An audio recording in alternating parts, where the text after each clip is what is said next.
प्याज खाना क्यों मना पड़े? शाकाहार होने तथा चिकित्सीय गुण होने के बावजूद साधकों हेतु प्याज लहसुन वर्जित क्यों है, इस पर विस्तृत शोध के कुछ बिंदु आपके समक्ष रख रहा हूँ।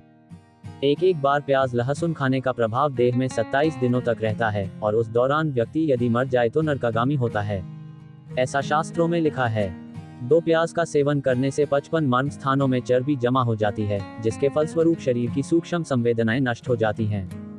3 भगवान के भोग, नवरात्रि आदि व्रत उपवास में, तीर्थ यात्रा में, श्राद्ध के भोजन में और विशेष पर्वों पर प्याज लहसुन युक्त भोजन बनाना निषिद्ध है, जिससे समझ में आ जाना चाहिए कि प्याज लहसुन दूषित वस्तुएं हैं। 4 कुछ देर प्याज को बगल में दबाकर बैठने से बुखार चढ़ जाता है।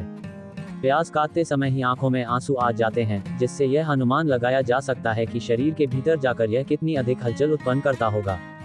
5 हवाई जहाज चलाने वाले उंगली से दाहिनी ओर इशारा पायलटों को जहाज चलाने के 72 घंटे पूर्व तक प्याज का सेवन न करने का परामर्श दिया जाता है, क्योंकि प्याज खाने से तुरंत प्रतिक्रिया देने की क्षमता, रिफ्लेक्सिव एबिलिटी, प्रभावित होती है। 6 शास्त्रों में प्याज को पलांडु कहा गया है। याज्ञवल्क्य संहिता के अनुसार प्याज एवं गोमांस दोनों के ही खाने का प्रायश्चित है चंद्रायण व्रत। इसीलिए श्री जटिया बाबा प्याज को गोमांस तुल्य बताते थे। 7 ब्रह्मा जी जब सृष्टि कर रहे थे तो 2 राक्षस उसमें बाधा उत्पन्न कर रहे थे। उनके शरीर क्रमशः मल और मूत्र के बने हुए थे। ब्रह्मा जी ने उन्हें मारा तो उनके शरीर की बोटियां पृथ्वी पर जहां जहां गिरी वहां प्याज और लहसुन के पेड़ उगाए। लेबोरेटरी में टेस्ट करने पर भी प्याज और लहसुन में क्रमशः गंधक और यूरिया प्रचुर मात्रा में मिलता है, जो क्रमशः मल मूत्र में पाया जाता है।